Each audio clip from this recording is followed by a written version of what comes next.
보이는 라디오 김우성의 생생경제. 애청자 여러분 안녕하십니까. 김우성 PD입니다. 더위 이겨내느라 올림픽은 제대로 즐겨보지도 못한 것 같습니다. 하지만 선전한 우리 선수들 또 대표단 모든 분들께 생생경제에서도 감사와 응원의 박수 드립니다. 그 땀은 값으로 따질 수 없겠죠. 하지만 여전히 등수와 메달색에 집착하는 우리의 모습 반성하게 했습니다. 가계부채가 위험 수위를 넘어가고 있습니다. 세계 11위의 경제 규모를 가진 우리나라. 등수와는 어울리지 않는 위험한 경제 상황입니다. 전문가와 함께 진단해 보겠습니다. 근로소득자에 비해 사업, 자영업 소득자들의 소득이 제대로 파악되지 않는다고 나타났습니다. 두 번째 생생 인터뷰에서 이 문제 파헤쳐봅니다. 월요일은 생생 장바구니 준비되어 있습니다. 2016년 8월 22일 월요일 김우성의 생생경제입니다.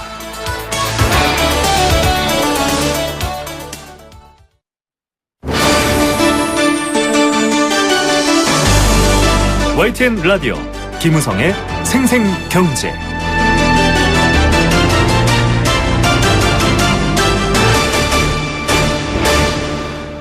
네, 첫 번째 생생 인터뷰입니다. 가계부채 1200조 원을 넘어선 지 오래돼가고 있습니다. 계속해서 걱정의 목소리가 나옵니다. 이 빚이 많다라는 것, 사후에 이 빚을 감당해야 된다라는 얘기 때문인데 빨리는 2년 정도 지나서 2018년에 이 부채가 크게 문제가 될 거다 이런 얘기까지 나오고 있습니다. 가계부채 문제가 정확히 어떤 위험성을 갖고 있는지 얼마나 심각한지 좀 따져봐야 할 것 같습니다. 오는 25일 정부도 이 가계부채 대책을 발표한다고 하는데요. 좀 더 구체적으로 어떤 내용이 더 준비돼야 할지도 한번 전망해 보겠습니다. LG경제연구원 조영무 연구위원 전화로 연결합니다. 안녕하십니까?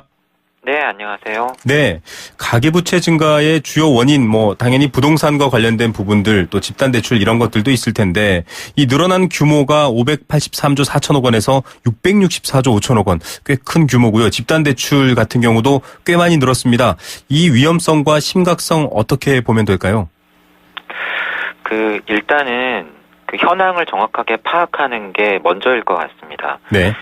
언론이나 뉴스에서 가계부채가 빠르게 늘고 있다라는 지적이 계속 있지만 사실은 정확한 통계를 보면 가계부채 증가 속도의 정점은 이미 피크를 찍은 것 같습니다. 네. 왜냐하면 매달 늘어나는 은행의 가계대출의 증가액만 따져보면 지난해 5월과 6월과 7월에는 각각 7조 3천억 원, 8조 1천억 원, 7조 3천억 원 이렇게 7, 8조 원대의 증가 규모를 유지를 했었는데요. 네. 올해 들어서는 5월과 6월, 7월에 은행의 가계대출이 한 달 동안 6조 7천억 원, 6조 5천억 원, 6조 3천억 원 이렇게 6조 원대를 기록을 한 것이죠. 네. 결국은 지난해에는 5, 6, 7월에 7, 8조 원대 그런데 올해 같은 기간에는 매달 6조 원대를 기록을 하고 있는 것을 보면 가계부채 증가세의 정점은 사실은 지난 셈이죠.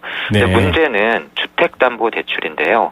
지난해 5월과 6월과 7월에는 주택담보대출의 증가액 규모가 6조 원대였는데 네. 올해 들어서는 5월과 6월과 7월에 4조 7천억 원, 4조 8천억 원, 5조 8천억 원 조금 줄어들기는 했지만 이런 줄어든 안에서도 매달 증가 규모가 조금씩 높아지고 있다라고 하는 것이 우려를 낳고 있는 것이죠. 네. 결국은 가계부채 증가 속도 둔화에 대해서 올해 봄부터 시행이 된 은행의 여신심사 선진화 가이드라인처럼 규제가 시행이 되면서 좀 빠르게 둔화되지 않을까 감독당국이라던가 사람들이 기대를 했을 수 있는데 네네. 이러한 기대는 사실은 사람마다 다를 수 있다. 하지만 최근에 나타나고 있는 특징은 어쨌든 주택담보대출을 중심으로 해서 빠르게 늘어나고 있고 우려를 사고 있는 것은 집단대출이다. 이렇게 정의를 해볼 수가 있겠습니다. 예. 집단대출 같은 경우는 지금 개개인의 어떤 재무 상황이라든가 이런 것들이 없이 말 그대로 정말 입주 자격을 가진 분들에게 시행되는 대출인데요. 지금 박사님이 말씀하신 것처럼 정부에서는 여러 가지 여신심사 선진화 가이드라인 같은 것들을 마련해 놓고 있지만 소위 말하는 그런 약발 같은 것들이 제대로 먹히고 있지 않다. 이런 식으로 봐도 되는 걸까요? 어떻습니까? 좀 아이러니일 수 있는데요. 사실 집단대출이 여전히 이렇게 계속 늘어나고 있는 것은 원래 그렇게 제도가 시행이 되었기 때문입니다. 네네. 무슨 이야기냐면 올해 2월부터 수도권에 대해서 그리고 5월부터 비수도권에 네. 대해서 은행의 일반 주택담보대출에 대해서 보다 더 강화된 규제인 여신심사 선진화 가이드라인이 적용이 됐죠. 네네. 그런데 적용 대상에서 집단 대출이 빠져 있었어요. 네. 그렇다 보니까 사실은 규제가 전반적으로 강화되는데 빠져나가 있는 부분으로 대출이 늘어나는 것은 어떻게 보면 당연한 것이죠. 네. 그리고 왜 이것이 집단 대출이 빠져 있었느냐 그 이유를 살펴보면 사실은 의도한 부분이 있습니다. 네. 뭐냐면 최근까지도 우리 경제에서 유일하게 선전을 했던 부분이 부동산 정부 부분, 네. 추경이라든가 재정 조기 집행을 바탕으로 했던 부분이 있고 민간 부분에서는 건설 투자였거든요. 네. 그렇다 보니까 건설 경기의 급격한 둔화를 우려를 한 정책 당국에서 이렇게 고육지책으로 이러한 부분을 빼놓을 수밖에 없었고 그렇다 보니까는 사실은 집단 대출이 늘어나는 것은 당연한 현상이었던 거죠. 네. 집단 대출을 어떻게 볼 것인가가 사실은 중요한 부분인데요. 집단 대출은 사실은 특이한 대출입니다.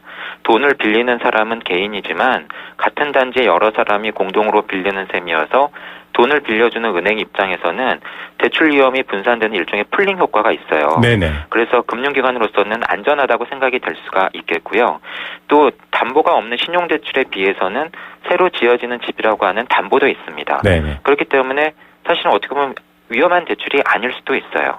하지만 가계부채의 증가 속도 측면에서 보면은 우려되는 부분이 있는데요. 왜냐하면 일단 대출이 집행되고 나면 집이 완공되는 2, 3년간의 기간에 걸쳐서 지속적으로 대출이 나갑니다. 네. 그렇다 보니까는 가계부채 증가 속도를 억제하기 위해서 여러 가지 대책이 시행되고 있는 지금까지도 집단 대출을 중심으로 해서 가계부채가 빠르게 늘고 있고 그 원인은 사실은 지난해 하반기 이후에 급증했던 집단 대출이 여전히 시행이 되면서 지속적인 가계부채 증가 요인으로 작용을 하고 있는 일종의 후폭풍 효과라고도 볼 수가 있는 것이죠. 예. 자, 경착륙을 막기 위한 이 집단 대출의 여파가 계속 이어지고 있는 이런 부분인데, 자, 이런 주택담보와 주택과 관련된 대출의 어떤 위험성 경고뿐만 아니라 이 생계형 대출에 대한 이야기도 나오고 있습니다. 특히 자영업자라든가 아니면 정말 소득 여력이 없는 분들에게 관련된 얘기일 텐데, 이미 은행권 대출은 지금 박사님이 말씀하신 것처럼 문턱이 높아졌습니다. 그러다 보니까 좀 문턱이 낮은 제2금융권 대출 증가로 이어지는 풍선 효과가 계속 문제가 되고 있다. 그래서 아마 이 풍선 효과에 따른 제2금융권 대출에 대한 대안도 지금 마련 중인 걸로 알고 있는데요. 이렇게 제2금융권의 대출로 대출 잔액이 늘어나고 있고 확산되는 것도 문제가 되지 않을까요? 그렇습니다. 그 풍선 효과라고 부르는 이유는 풍선을 이렇게 한쪽 부분을 누르면 풍선의 다른 부분이 부풀어 오르죠. 네네. 그러니까 지금 가계부채도 마찬가지입니다. 특정한 채널, 은행의 일반 주택담보대출이라던가 또는 7월부터는 보호목권이라던가 그 다음에는 집단대출이라던가 이렇게 갈수록 누르는 부분을 늘려나가면 사실은 누르지 않는 부분, 다른 채널을 통해서는 가계가 상대적으로 돈을 빌리기 쉽기 때문에 그쪽을 통해서 대출이 늘어나는 거죠. 네. 그래서 최근에 사실은 대출이 빠르게 늘어나고 있는 부분은 은행의 일반 주택담보대출이 아니고 비은행권 대출, 담보대출이 아니라 신용대출, 그리고 7월부터 보호목권이나 집단대출에 대해서도 규제가 강화되고 있다 보니까는 그 다음에는 저축은행이라든가 상호금융 이런 쪽을 통해서 대출이 빠르게 늘어나고 있는 것이죠. 네. 근데 문제는 지금 감독당국에서 계속 내놓고 있는 대책의 성격이 가계부채가 급증하는 쪽이 나타날 때마다 그 채널에 대한 규제를 강화하면서 그쪽을 누르는 방식인데요. 네. 과연 풍선에 바람 자체가 빠지고 있지 않은 상황에서 혹은 풍선에 계속 바람이 들어가고 있는 상황에서 이쪽 저쪽 누른다고 해서 과연 풍선 자체의 크기가 작아질까 하는 문제죠. 예. 결국은 어느 곳에서인가는 삐져나오는 부분이 생길 텐데 이렇게 삐져나오는 부분의 성격이 무엇인가를 좀 생각해 볼 필요가 있습니다. 뭐냐면 은행의 일반 주택담보대출에 비해서 비은행권 대출은 금리가 높죠. 네. 그리고 대출 조건도 좋지가 못합니다. 그리고 신용대출은 담보부 대출에 비해서 변동금리부 대출이 대부분이어서 만약에 향후에 시중금리가 올라간다라고 한다면 또 문제가 될 수가 있죠. 네. 결국은 이런 식으로 비은행권 대출까지도 하나하나 이렇게 규제 적용 대상을 늘려나간다라고 한다면 반드시 돈을 빌려야 하는 가게들로서는 길이 비제도권 막혀버리네요. 금융 채널, 그렇죠. 흔히 사채라고 불리는 곳에 가서까지도 돈을 빌릴 수밖에 없다라고 하는 점에서 이러한 방식의 이 가계부채 대책은 큰 효과가 없을 수도 있고 부작용도 있을 수 있다. 그런 걸 합니다. 예, 언뜻 이 대출에 대한 억제 대책만큼 또 소득에 대한 대책도 필요하겠다라는 큰 그림도 그려지는데요. 일단 9월에 미국의 금리 인상 가능성 뉴스가 쏟아지고 있습니다. 사실 지금 우리 정부는 계속 완화 기조를 펼치고 있는데 좀 방향이 다르죠. 이번에 미국의 금리 인상 어떻게 전망하십니까? 이번에는 좀 확실히 오른다 뭐 이런 얘기가 나오고 있는데요. 결론부터 말씀을 드리면요. 여전히 불투명한 상황으로 보여집니다. 네. 가장 최근에 공개되었던 미 연준의 7월 FOMC 의사록에서 보면 통화 정책을 결정하는 미 연준 내의 이사들 안에서도 금리를 올릴지 아니면 계속 동결할지에 대해서 한 방향으로 컨센서스, 한마디로 공감대가 형성되고 있지 못한 것으로 보여집니다. 네. 왜냐하면 미국의 경제 지표가 엇갈리고 있기 때문인데요. 일자리 개수는 많이 늘면서 좋아지는 것처럼 보이지만 올해 2분기 미국 성장률의 속보치가 1.2%에 달할 정도로 실제 경제 지표는 좋지가 못하고요. 네. 또 미 연준이 중시하고 있는 물가 상승률이 목표인 2%에 크게 못 미치는 0.7% 수준에 불과하기 때문이죠. 네. 근데 문제는 뭐냐면 만약에 미국이 금리를 어느 순간인가 올린다고 하더라도 만약에 그 시기가 상당히 늦어지거나 또는 그 이후의 인상 속도가 상당히 소폭 또는 완만하게 이루어진다라고 한다면 생각보다 국제금융시장이나 시중금리 상승세에 미치는 영향은 제한적일 가능성이 있다라고 하는 점이고요. 저희가 또 눈을 여겨봐야 될 부분은 우리 주변에 있는 일본이라던가 또는 유로존 같은 경우에는 네. 미국이 이렇게 금리를 올리더라도 자기 나라의 경제 상황이 상당히 어렵기 때문에 그리고 재정정책과 같은 다른 이런 대응 수단이 마땅치 않기 때문에 더더욱 강도 높은 통화 완화 정책을 내놓으면서 돈풀기 경쟁에 나설 가능성이 있다라고 하는 점이죠. 그런데 미국이 지난해 12월에 금리 인상에 나섰지만 올해 들어서 나타나고 있는 전 세계적인 통화 정책의 특징은 무엇이냐면 미국을 따라서 금리를 올리는 것이 아니라 금리를 낮추면서 돈을 푸는 나라들이 훨씬 더 많다라고 하는 점이에요. 네네. 그래서 올해 들어서 정책 금리를 변경을 한 17개 국가 중에서 금리를 인상을 한 국가는 2개밖에 안 되고요. 나머지 15개 나라는 금리를 인하를 한 상황입니다. 결국은 우리나라도 이러한 글로벌한 흐름에서 크게 벗어나고 있지 않고 앞으로도 벗어나기 어려울 것으로 보이고요. 왜냐하면 수출이 부진하고 내수 소비 회복세도 둔화되고 있기 때문에 올해 하반기 중에 어쩌면은 한국은행은 금리 인하 압력에 직면할 가능성이 더 높지 않나 하고 생각이 됩니다. 네. 오히려 한국은행의 금리 인하 가능성을 볼 상황이다. 전체적인 흐름을 지적해 주셨는데요. 그렇게 봤을 때 지금 이 부채에 대한 어떤 부담감으로 끌고 가고 있는 어떤 정책 금리에 대한 부분들, 좀 미국 금리에 따른 변동에 따른 충격을 당장에 걱정할 필요는 없겠다. 이렇게 해석할 수 있겠네요. 일단은 계속 관심을 가지고 지켜봐야 하는 대목이고요. 네네. 왜냐하면 미 연준 이사들이 그럼에도 불구하고 금융시장의 기대가 한 방향으로 쏠리는 것을 경계하도록 금리를 올릴 수 있다라고 하는 코멘트를 계속 내놓고 있기 때문입니다. 네. 하지만 보다 더 중요한 것은 오늘 저희가 이야기를 하고 있는 이런 가계부채 대책과 관련을 해서 네네. 정말로 필요한 가계부채 대책이 무엇인가? 관건은 돈을 빌리기 어렵게 하나하나 채널을 막아나갈 것이 아니라 돈을 빌릴 수밖에 없는 가계를 줄여나가고 돈을 빌릴 수밖에 없는 가계의 적자 구조를 개선시켜 나가는데 도움을 줘야 된다라고 하는 거죠. 네. 시간이 걸리고 쉽지 않더라도 가계부채 대책 안에 이러한 어려움을 겪고 있는 가계가 소득을 늘릴 수 있는 취업과 창업 대책이 반드시 연계되어서 패키지로 들어갈 필요가 있고요. 도리어 서민금융 강화라고 하는 명목으로 해서 돈을 갚기 어려운 사람들에게 대출 한도를 늘려주거나 대출 금리를 낮춰지는 식으로 돈을 더 빌릴 수 있게 해주는 것은 사실은 근본적인 대책이 아니죠. 네. 그런 면에서 어떠한 사람들이 왜 어떤 채널을 통해서 어떤 성격의 대출을 늘리고 있는가와 같은 미시적인 분석을 바탕으로 해서 정확한 대책이 나올 필요가 있는 시점입니다. 예. 지금 당장 벌어지는 이 언발의 오줌 누기 형식의 어떤 대책이 아니라 보다 근본적이면서 또 정확한 대책이 중요하다라는 얘기에 많은 분들이 공감하실 것 같습니다. 자, 한간에 좀 떠돌고 있는 얘기들을 한번 짚어보려고 하는데 2008년 미국발 금융위기에 대한 우려들이 다들 있습니다. 지금 가계부채의 관리 여러 가지 대안들이 나오고 있지만 제대로 이루어지지 않을 경우 또 국제금융시장의 흐름이라든지 금리의 흐름들이 원하는 방향으로 안 갈 경우에 한 2018년경 한 2, 3년 내로 그 정도 규모의 어떤 위기 같은 것들이 올 수도 있지 않냐 이런 우려가 있거든요. 좀 어떻게 저희가 이런 뭐랄까요 설들을 받아들이면 될지 어떻게 보십니까? 어려운 질문인데요. 불안해하시는 분들이 많죠. 분명한 것은 최근에 분양이 많이 늘면서 주택 공급이 늘어난 것은 많은 우려를 낳고 있습니다. 이것은 네. 사실은 간과하기 어려운 사실로 보여지고요. 하지만 그럼에도 불구하고 1인 가구 수가 계속 늘고 있고 그리고 앞서 말씀드린 것처럼 여전히 주택 당국이라던가 또는 금융감독 당국에서는 건설 경기가 중요하기 때문에 네. 그러한 면에서 이렇게 주택 시장이 급락하는 것을 방치하기도 어려운 상황이라고 하는 점은 분명합니다.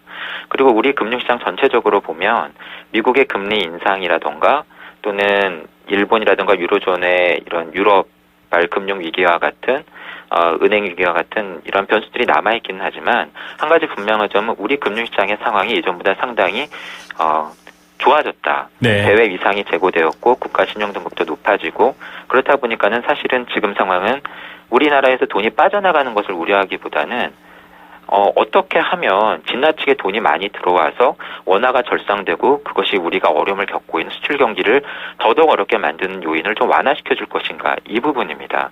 그렇기 때문에 우리 경제가 직면하고 있는 금융 리스크의 성격에 대해서 좀 정확하게 생각할 필요가 있지 않나고 생각이 됩니다. 예, 정말 기사의 제목들처럼 오고 가는 말들이 아니라 이 풍선 속에 들어있는 가득 찬 공기의 성격을 명확히 이해하는 게 오히려 더 나을 것 같습니다. 오늘 말씀 감사드립니다. 네, 감사합니다. 네, LG경제연구원 조영무 연구위원이었습니다.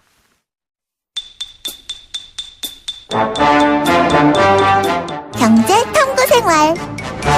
네, 어려운 경제에 쉽게 공감하는 퀴즈 형식의 코너 경제 탐구 생활입니다.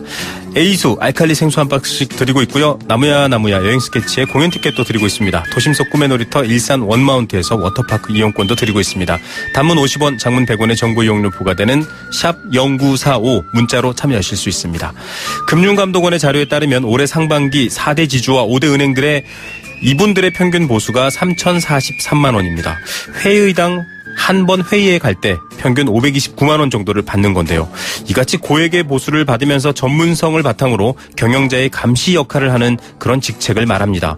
문제는 높은 보수가 아니라 경영자를 감시해야 될 이들이 정작 이사회에 올려진 인수합병이나 여러 가지 이 경영 안건에 대해서 대부분 찬성을 했다라는 거죠. 기업을 감시하기 위해서 기업 바깥에 있는 분들을 특별히 모신 직책인데요. 과연 뭘까요? 4개의 글자입니다. 정답 보내주십시오.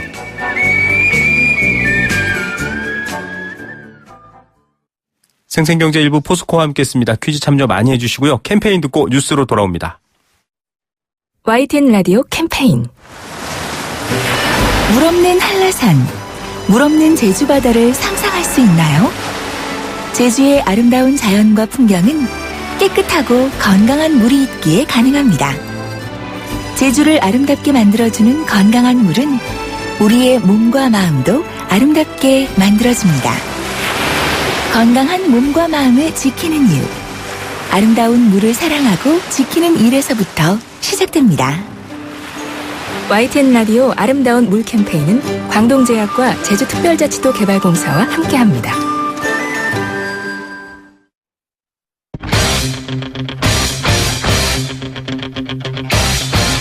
지금 가장 뜨거운 경제 소식. 경제 톱 뉴스. 네, 이 시각 주요 경제 뉴스입니다. 추경안 물 건너갔다라는 얘기 뉴스 나오고 있는데 여야는 공방이 심합니다. 관련 내용 잠시 후 전해드리겠습니다. 폭염이 언제 끝나갈지 지켜보는 분들 많은데 이 한국전력의 발전 자회사들의 수익도 고공비행을 하고 있다고 합니다. 이 감정이 약간 이반되는 것 아닌가 걱정되죠. 우리은행의 매각 방안에 대한 여러 가지 이야기가 나왔는데 오늘도 그 방안이 나왔습니다. 잠시 후 내용 전해드리겠습니다.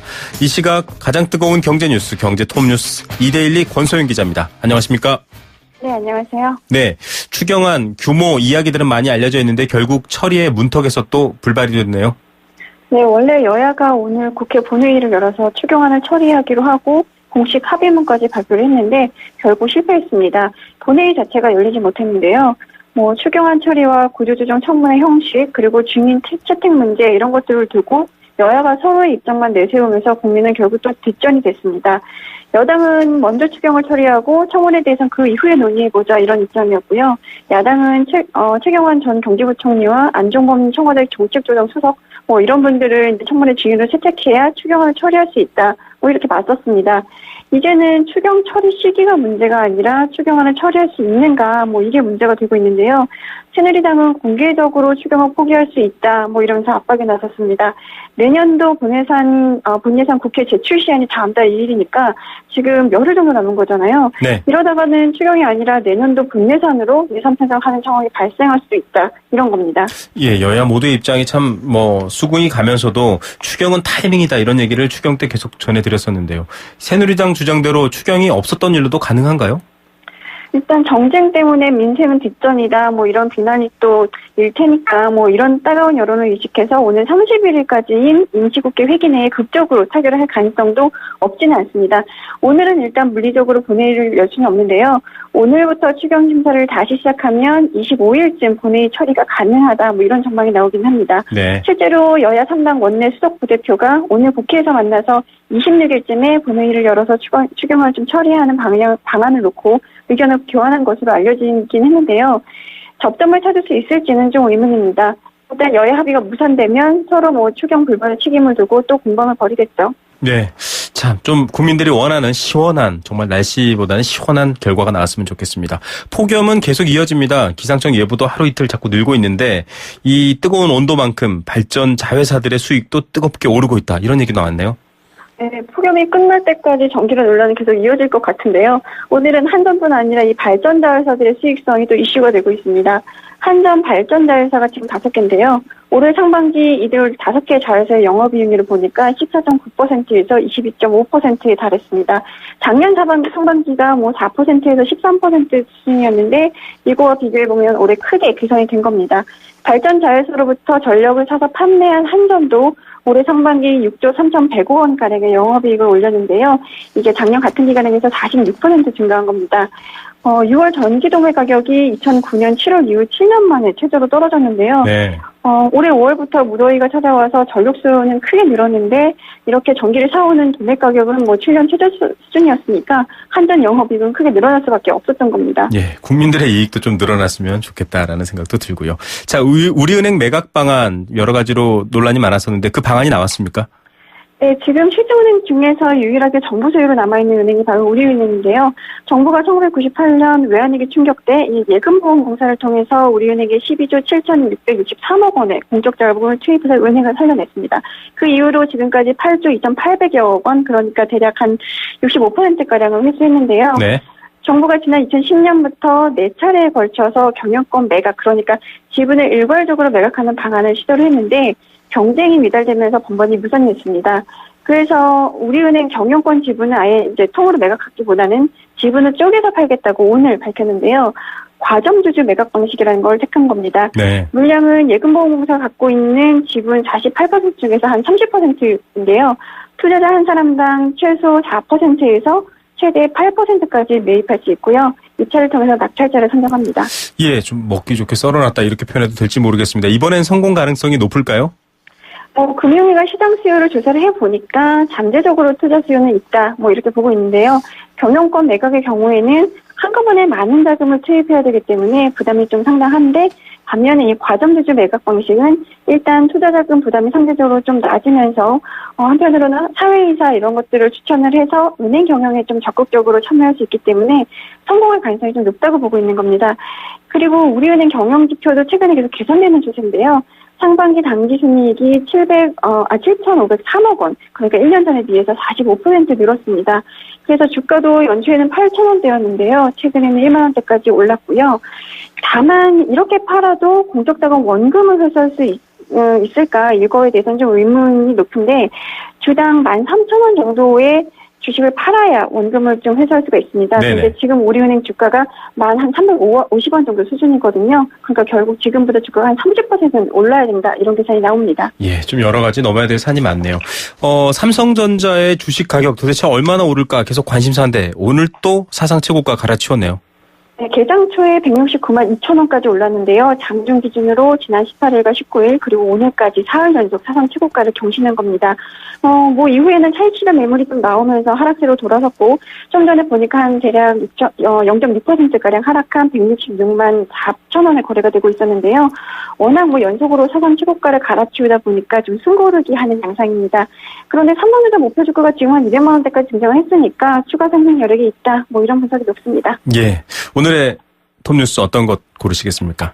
일단 물 건너간 추경을 꼽을 수 있을 텐데요. 네. 이번 국회 출범할 때만 해도 민생이 최우선이다 이렇게 여야가 합의를 했고 약속까지 했었는데 결국은 또 정쟁에 밀리는 분위기입니다.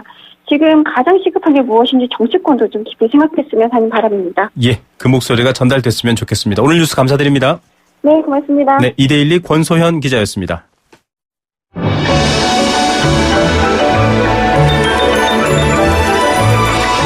우리들의 경제를 들여다보는 시원한 창. YTN 라디오 김우성의 생생경제 생생 인터뷰. 네, 두 번째 생생 인터뷰입니다. 물건 사시거나 혹은 뭐 드시러 가셔서 이런 말 들어보신 적 있으시죠? 현금으로 하시면 좀 깎아드릴게요. 아, 카드는 수수료 때문에 좀 더 주셔야 됩니다. 이런 경험 있으실 겁니다. 정해진 가격과 서비스가 있는데 이 세금 문제 때문에 벌어지는 실랑이입니다. 심지어 몇몇 업종에서는 현금 결제만을 유도하면서 흥정을 하는 경우도 있습니다. 이렇게 결제된 현금 소득 대부분은 세금을 내지 않는 경우가 많습니다. 물론 한국 자영업자들의 사정 어렵습니다. 세금마저도 부담될 정도긴 합니다. 하지만 이런 어려움을 탈세로 대처하는 게 과연 맞을까 이런 생각이 들고요. 특히 유리지갑이라고 하죠. 월급쟁이 입장에서는 참 납득하기 어려운 불평등한 상황이다 이런 생각도 듭니다. 문제의 심각성은 어디에 있고 또 어떻게 대처하면 될까요? 한국감사인 연합회장이십니다. 홍기용 인천대 경영학부 교수 연결해서 말씀 들어보겠습니다. 안녕하십니까? 네, 안녕하세요. 네. 자, 오늘 뉴스가 화제가 되고 있는데 사업을 하거나 또 자영업을 하시는 분들 소득 중에 27%, 그러니까 100만 원 벌면 한 27만 원 정도는 세무당국이 파악하지 못한다 이런 얘기거든요. 구체적으로 이게 어떤 상황입니까? 네, 우리 이제 그 국가에서 매년 이 산출 이거를 계산하는 게 국민계정을 이렇게 계산을 하는 게 있습니다. 그래서 네. 그 개인 영업으로 잉여금을 이제 계산해 보니까 그 계산한 금액하고 실제 신고한 그 사업 부동산 소득을 대비해 보니까 72.8%가 신고가 된 거로 이렇게 이제 보인다 하는 것입니다. 그러니까 이것이 무엇을 의미하냐면 그만큼 세금 신고가 다 되지 못했다 이렇게 보는 것이거든요. 네. 우리나라에 그 개인 사업장이 한 580만 개 있어요. 네. 그 580만 개인데 그 중에서 340만 개면 한 58%가 소득이 1,000만 원 이하다 이렇게 지금 신고돼 있거든요. 현재. 네. 또 4천만 원 초과되는 그 사업장은 50만 개뿐이 안 된다. 즉 8.6%만 네. 4천만 원이 된다. 그러니까 소득이 많이 안 잡혔다고 이제 국민들이 이제 보고 있다 하는 것입니다. 예, 그러면 상대적으로 흔히 말하는 이 월급쟁이들, 이분들은 소득이 좀 파악이 더 많이 되고 있다 이렇게 봐도 되겠죠? 그렇죠. 근로소득자는 뭐 월급을 기업으로부터나 기관으로부터 받기 때문에 그대로 준 금액이 100% 잡히기 때문에 네. 혹은 개인 근로소득자의 경우에는 뭐 세금의 탈루가 있을 수가 없지요. 그러나 개인 사업자의 경우에는 이제 두 가지 점에서 탈루가 일어날 수 있는데 하나는 우리가 일반적으로 사업자의 소득이라고 하는 것은 총수익금액에서 필요경비를 뺀 거를 의미합니다. 우리가 네. 소득이라고. 근데 이 총수익 금액은 소위 말하면 매출액인데 그렇죠. 판 가격을 숨기거나 아니면 거기 물건을 사올 때 들어가는 것이 비용경비인데 네. 그것을 다른 용도로 또 사용하거나 축소하거나 등등을 하게 되면 세금 탈루에 될 수 있는 여지가 이제 생기는 것이죠. 예. 지금 뭐 교수님께서 말씀해 주신 것처럼 이 자영업을 하시는 분들 전체적인 상황은 어렵습니다. 그런데 자발적 신고를 하지 않습니까? 본인이 전체 매출액에서 비용 이런 것들을 다 신고를 해서 이익에 따른 세금을 내야 될 텐데 이렇게 자발적 신고하기 때문에 좀 이런 문제가 생길 수 있다 이렇게 보시는 분들도 있는데 어떻습니까? 기본적으로 현대 조세는 물론 그 자진 신고를 하게 되어 있습니다. 그래 이것이 기본이긴 하지만 개인 사업자의 경우에는 규모가 아주 적기 때문에 국가가 일일이 세무조사 등을 통해서 세무 검증을 하기는 쉽지 않습니다. 네. 따라서 이 개인 사업자의 경우에는 스스로 총수익금과 그다음 필요경비를 잘 계산해서 내야 되는데 필요경비 같은 경우에는 요새 뉴스에도 나옵니다만 실제적으로 개인 목적에서 사용한 비용이 네. 사업 목적으로 쓴 것처럼 또 됨으로써 네. 이게 혼재되는 경우에는 이게 세금이 개인 사업자에서 소득이 줄어들게 함으로써 세금을 덜 내게 하는 이런 것도 있기 때문에 이런 것이 좀 다 걸러지기 쉽지 않은 그런 면이 없잖아 있다 얘기할 수가 있겠습니다. 예, 법인 소유의 리스 차량 같은 경우 많이 뉴스에서 보셨을 겁니다. 네. 업무 목적이어야 하는데 개인 용도로 쓰고는 업무 목적으로 하면 결국 세금을 안 내게 되는 그런 부분이죠. 세금 문제에 있어서 국민들이 대개는 어떤 구체적인 그 항목에 대한 걸 따지기보다는 상대적인 박탈감이나 이런 상대적 정서가 더 같습니다. 말 그대로 좀 월급을 내시거나 이 소득이 네. 다 드러나는 분들 입장에서는 억울하지 않을까요? 어떻게 보십니까? 당연하죠. 이것이 그 유리지갑이라고 하지 않습니까? 근로자들에게. 네, 그렇기 때문에 이런 사람들은 세금에 대해서는 뭐 전혀 뭐 탈루라는 것이 있을 수가 없습니다. 그래서 개인 사업자에 대한 그 탈루를 방지하기 위한 여러 가지 제도를 마련해 두는 것이 아주 중요한 것이라고 얘기를 할 수 있고, 그 다음으로는 이러한 그 세금을 내지 않는 경우에 대한 상응하는 어떤 대처가 그 있어야 된다, 이렇게 볼 수가 있는 것입니다. 네네. 그래서 특히 뭐 이 그 세금을 안 내더라도 크게 뭐 사회적으로 불리한 것이 없다고 하면 이 세금을 가능한 한 회피하려고 하기 때문에 네. 그에 대한 보완이 필요하다, 이렇게 생각이 됩니다. 예. 사실 이 고소득자들, 고소득 자영업자들이 앞서 말씀드린 이 외제차, 고급차, 이 법인 리스라든지 이런 것들 때문에 탈루를 하게 되면 일반 국민들도 사실은 내기 싫어지거든요. 좀 네. 조세 저항이 더 높아지는 경향이 있다라고 하는데 왜 국민들이 세금에 대해서 이렇게 안 낼수록 좋은 돈이다, 이런 인식을 갖고 있는가, 이런 의문도 듭니다. 그것이 이제 몇 가지를 볼 수가 있는데, 이 세금이라는 것이 국민 생활의 공통경비 아니겠습니까? 네네. 이 공통경비를 아주 중요한 의미가 있는데, 동창회에서도 회비를 안 내면 회의원 대접 잘 안 받지 않습니까? 그렇죠. 따라서 이러한 공통경비에 대한 인식이 부족하고, 또한 고액 탈루자에 대해서 국가가 대처하는 게 좀 미흡해 보인다 하는 것을 볼 수가 있습니다. 네. 일반 국민 입장에서. 그리고 이러한 탈세자에 대해서 선출직 이런 데에 나오신 분들에 대한 제재도 크게 없는 것 같고, 네. 특히 우리나라에서 세금이 안 내가지고요, 정부 이 고발, 이 세금은 다른 그 형법하고 달라서 세무공무원의 고발이 있어야 처벌하는 게 원칙입니다. 네. 근데 우리 2014년에 고발 건수를 보면 327건이에요. 네. 세금을 안 내서 형사처벌되는 사람이 많지 않다는 뜻입니다. 네네. 그래서 이러한 것들에 대한 좀 강화해서 세금을 내지 않으면 우리나라에서 사업하기 어렵고 국민으로서 대우를 받기 어렵구나 하는 인식을 또 주는 것도 아주 매우 중요하다, 이렇게 볼 수가 있습니다. 예, 요즘 뭐 드라마도 인기를 끌고 있는데요. 이 공직에 나서는 분들 부랴부랴 인사청문회 앞두고 주민세라든지 밀린 세금 내는 모양새가 참 좋지 않았죠. 이 법령이나 처벌 사항이 있는데도 불구하고 지금 교수님이 설명해 주신 것처럼 실제로 지켜지지 않거나 뭐 세무공무원이 고발을 하지 않거나 이런 경우도 많은데, 뭐 역시 또 돈을 주는 사람 입장에서도 이익이 상응하는 면이 있을 것 같습니다. 이 고소득 자영업자들이나 이런 분들 현금소득 탈루라든지 이런 것들을 좀 막을 수 있는 좀 제도적 개선도 필요할까요? 어떻게 보십니까? 네. 우선 신용카드 가맹점이요, 가맹 조건이 우리는 뭐 다 가맹해야 된다고 생각하지만은 네. 그 2,400만 원 매출 수익 금액이 이상자만 하도록돼 있습니다. 그래서 네. 그 이하자는 가맹되지 않고 있는데, 그것도 좀 강화할 필요가 있고, 또한 우리가 가끔 가다 보면 신용카드, 아까 처음 말씀하셨습니다만 신용카드를 안 받겠다고 이렇게 가맹자가 써져 있는 경우도 있거든요. 네네. 가맹점이 신용카드를 안 받으면요, 여신전문금융업법 19조에서 이 처벌받게 돼 있어요. 불법이군요. 네. 네. 근데 이런 것들이 실제적으로는 처벌된 경우가 많지 않습니다. 네. 아주 거의 없습니다. 따라서 이런 것들을 좀 강화하고, 또 역시 이 세무조사라는 것이 아주 나쁘긴 하지만은 네. 현금 결제가 좀 많이 빈번하고 있는 그 일부에 조금 잘 나가는 그런 사업자도 있거든요. 그렇죠. 고소득. 네, 이런 네. 분들에 대해서는 좀 한번 들여다보고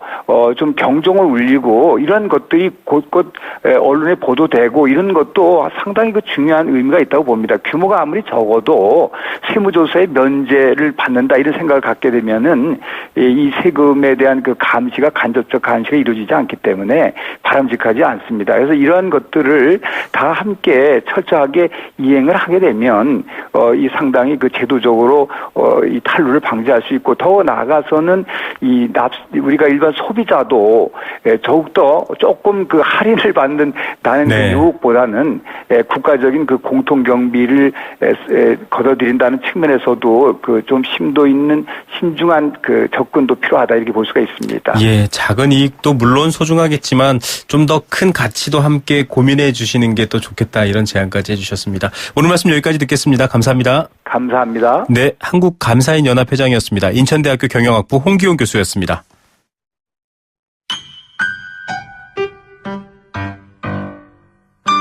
행복한 살림살이 생생장바구니. 네, 행복한 살림살이를 위한 생생 장바구니 매주 목요일 만나고 있습니다. 또 생생한 장바구니를 전해주는 생생한 분이시죠. 한국농수산식품유통공사 김시아 대리 연결돼 있습니다. 안녕하십니까? 네, 안녕하세요. 김시아입니다. 너무 더우니까요. 요즘 입맛 없다. 뭘 먹어도 별로 입맛이 없어. 이런 분들 그렇죠. 많으시더라고요. 어떠십니까? 네, 연일 이어지는 폭염에 이 사람만큼이나 농산물도 정말 시들시들하고요. 네. 가격도 맥을 못 추는 것 같습니다. 예. 이번 주는 특히 시금치와 풋고추 가격이 상승세를 보이고 있는데요. 시금치의 경우는 더운 날씨 때문에 생육이 부진해서 출하량은 좀 많지 않은 반면에 일선 학교들이 이제 개학에 들어가면서 급식용 납품 수요는 또 증가를 했습니다. 네. 가격은 오름세를 보이고 있고요.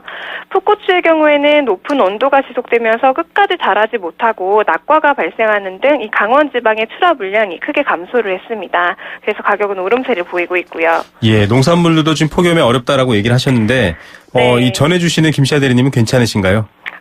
저도 어렵사리 견디고 있습니다. 예, 이 농작물과 같은 마음, 공감을 하고 계십니다. 네. 자, 이렇게 매번 사건, 사고 소식처럼 농작물 상황들이 뉴스에 등장하고 있는데, 그래서 다 가격이 오르지 않나, 이런 주머니 걱정들 하셔야 되거든요. 네. 가격 좀 내리는 품목들도 있나요? 네, 그렇습니다. 이 반대로 복숭아나 배, 그리고 삼겹살의 경우에는 가격이 고맙게도 내림세를 보이고 있습니다.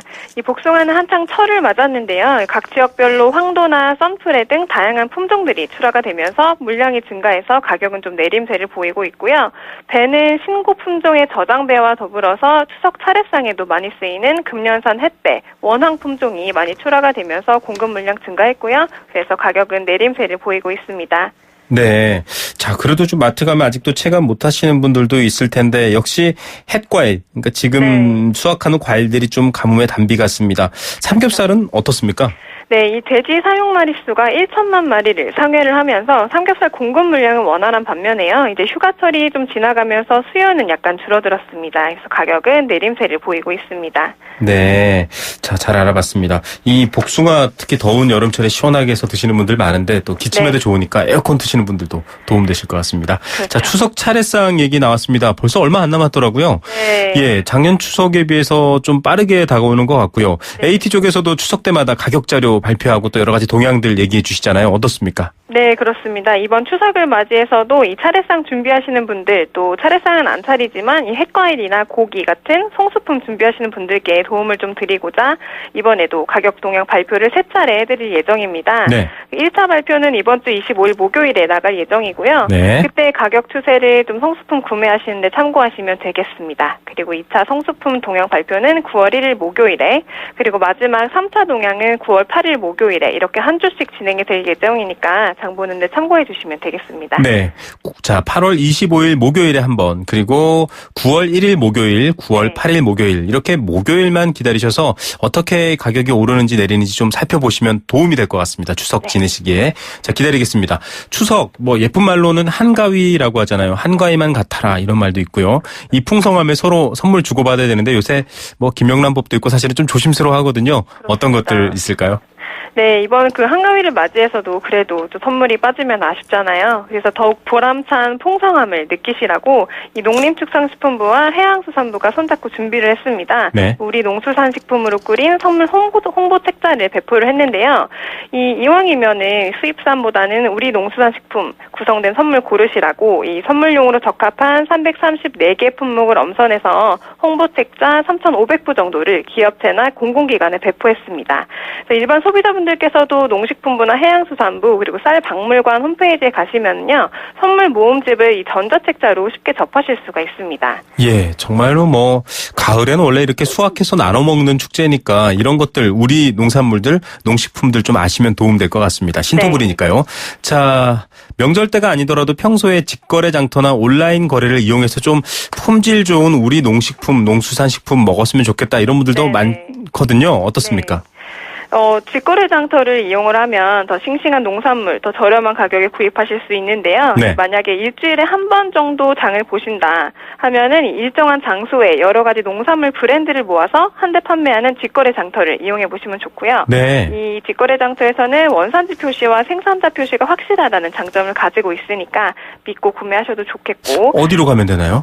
네, 현재는 이제 과천 서울대공원의 동행 장터, 또 구미의 금요 직거래 장터, 익산의 어울림 장터, 장터, 뭐 대구의 두류공원 장터, 그리고 부산의 경마공원 직거래 장터 같이 전국적으로 분포가 많이 되어 있습니다. 네네. 소개해드린 지역 외에도 여러 지역에서 열리고 있으니까 본인이 거주하시는 지역에서 가까운 곳으로 방문해 보시면 좋겠습니다. 네, 직거래 장터 잘 검색해 보셔서 가시면 저렴하기도 하고 또 품질도 좋을 수 있을 것 같습니다. 근데 네. 요즘 보니까요, 이 직거래 장터 이런 것들 말고 로컬 푸드 매장 이런 것들이 보이더라고요. 네, 그렇죠. 이 로컬푸드 직매장은 뭐 직거래 장터랑 약간 비슷한 개념이기는 한데 말 그대로 해당 지역의 농산물을 한데 모아서 판매하는 지역 농산물 직매장입니다. 그래서 일주일에 한 번보다 더 많이 자주 장을 보신다면 이 내가 사는 집 근처에 있는 로컬푸드 직매장으로 방문해 보시면은 정말 좋을 것 같고요. 꽤 많이 알려진 곳으로는 전북 완주와 경기 김포에 로컬푸드 직매장이 위치해 있고요. 네. 이 경기 안성 쪽에도 대덕농협이라는 큰 매장이 위치해 있으니까 한번 방문해 보셔도 좋겠습니다. 예, 요즘 건강을 위해서 뭐 푸드 마일리지 이런 걸 따지는 분들도 있습니다. 내가 사는 곳으로부터 가까운 곳에서 재배된 농산물이 나에게 건강하다 이런 얘기도 있기 때문에 많고요. 그런데 사실은 뭐 앞서 직거래 장터도 그렇고 로컬 푸드 매장도 그렇고 네. 제 입장에서도 도저히 바빠서 이곳을 찾아가기는 어렵거든요. 그렇죠. 그런 분들을 위해서는 역시 인터넷 구매, 온라인 구매 이런 것도 가능해야 될 것 같은데 어떻습니까? 네, 그렇죠. 요즘에는 또 이렇게 온라인으로 주문을 하면 산지 직송 방식으로 농산물은 배달이 됩니다. 그래서 산지에서 우리 집까지 한 번에 신선한 농산물을 바로 받아보실 수 있는데요.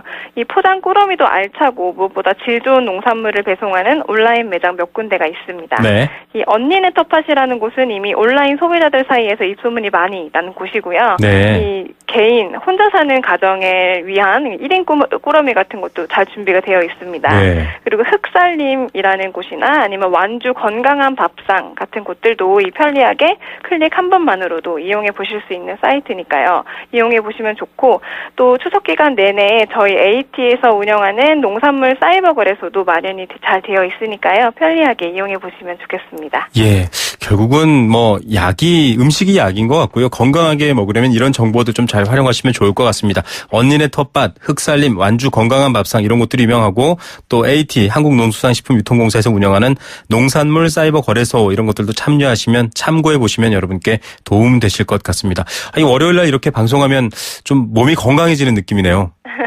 저도 마찬가지입니다.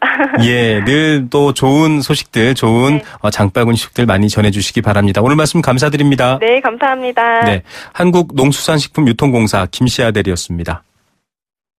더 넥스트 스파크 한국자동차 산업협회 기준 2016 상반기 경차 판매 1위. 감사의 마음으로 준비한 혜택. 스파크를 구매하는 선착순 5,000분께 100만 원 할인. 지금은 스파크 전성시대. 60개월 할부 이용 조건. 이자율 4.9%. 할부원금 500만 원 이상. 8월 31일까지 홈페이지 참조. Chevrolet, find new roads.